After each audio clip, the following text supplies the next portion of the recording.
사건 역사야담. 쫓겨난 여인의 수상한 죽음.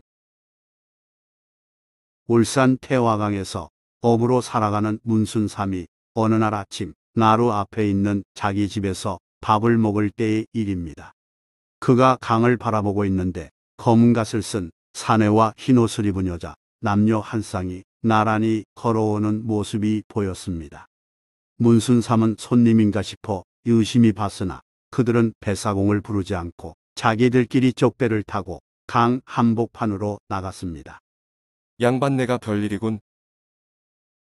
문순삼이 이렇게 생각하는 순간 강 중류를 지나던 배에서 돌연 여자가 강물에 몸을 던졌습니다. 함께 배에 탄 남자는 그 광경을 보고도 구해주지 않았고 그대로 노를 저어서 남쪽 언덕에 배를 대고는 어디론가 달아났습니다. 깜짝 놀란 문순삼은 급히 다른 배를 몰아 강을 건너 뒤쫓았지만 끝내 사내를 찾지 못했습니다. 그는 할 수 없이 쪽배만 걷어 돌아온 후 광가로 달려갔습니다. 이것은 쪽배에 있던 물건입니다. 문순삼은 푸른 배보자기에 들어있던 돈 30문, 흰 못이 5척, 겹조거리 한 벌, 보선 한 켤레를 내놓으면서 자초지종을 말했습니다. 울산부 관아의 관리들이 강을 뒤져 시체를 건져내어 조사해보니 별달리 다친 흔적은 없었습니다. 다만 손톱에 진흙과 모래가 끼어 있었고 살결은 하얗게 변했으며 복부는 크게 부풀어 오른 상태였습니다.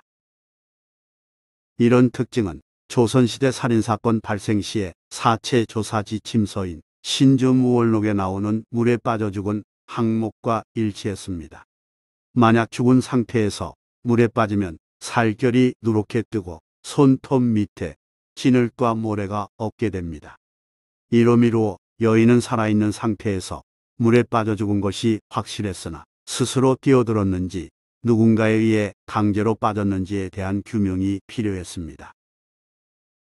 다음 날 울산 부사가 검험을 시작하기 직전 유족 견성민이 관아에 나타났습니다. 그는 배에 함께 탔던 인물이라면서 죽은 여인의 오빠라고 밝혔습니다.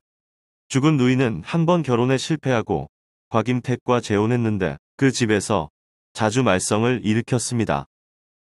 견성민은 평소 누이 견소사가 드센 성격으로 인해 시어머니 및 남편과 사이가 나빠서 얼마 전에 쫓겨났다고 털어놓았습니다. 갈등에 지친 누이를 위로해주고자 함께 배를 탔는데 이런저런 얘기를 하던 중 누이가 신세를 한탄하더니 갑자기 물속으로 뛰어들었습니다. 울산 부사가 사람을 시켜 추가 조사해보니 견성민의 말은 사실이었고 마을 사람들도 하나같이 견씨 부인의 허물을 탓하며 행실이 좋지 못한 음란한 부인이라고 증언했습니다. 정황상 여인이 스스로 물에 뛰어들었을 가능성이 높아졌습니다. 그렇더라도 그런 이유만으로 강물에 몸을 던졌다는 게 아무래도 미심쩍도다.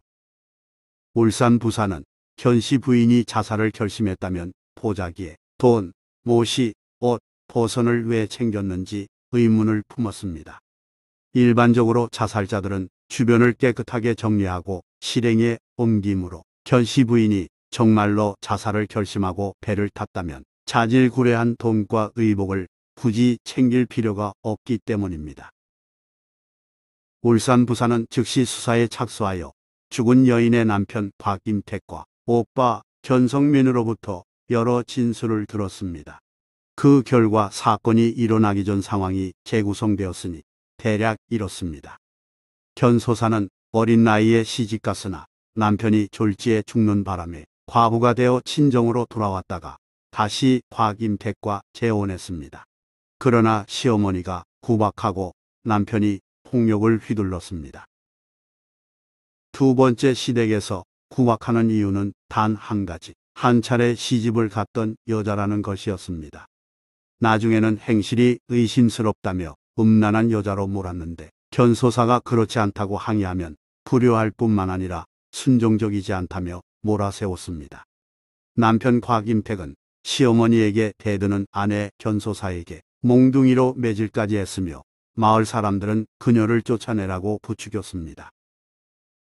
저는 결코 음란한 일을 하지 않았어요. 여인의 순종을 미덕으로 생각하는 사회 분위기 속에서 억울하다고 항변하는 견소사의 처신은 당돌하고 부도덕한 불효녀로 보였습니다. 견소사는 견디기 힘든 부당한 학대를 하소연하고자 친정으로 갔지만 오빠 견성민은 음란하다는 소문을 탐탁지 않게 여겨 누이 동생을 외면했습니다. 여자는 출가외인이니 속히 돌아가거라. 친정을 나온 견소사는 태화강을 따라 무작정 걷다가 마땅히 갈 곳이 없었기에 박대가 심한 시집으로 돌아갔습니다. 남편 곽임택은 밥도 안 하고 어디를 돌아다니냐며 막말을 해댔고 시어머니는 몰래 바람핀 것 아니냐고 의심했습니다. 한 번 실절한 계집이 오죽하겠어. 양반이 아닌 상민에게는 계가가 허락됐으나 절개를 이뤘다고 하여 실절이라 비난한 것입니다. 참다 못해 견소사는 무작정 집을 나왔으나 다시 친정으로 가기 무해서 집 근처 숲에서 내내 울며 밤을 새웠습니다. 견소사는 친정에서 계가를 권하여 재혼했을 뿐인데 계가가 비난의 대상이 되는 현실에 절망하고 분노했습니다.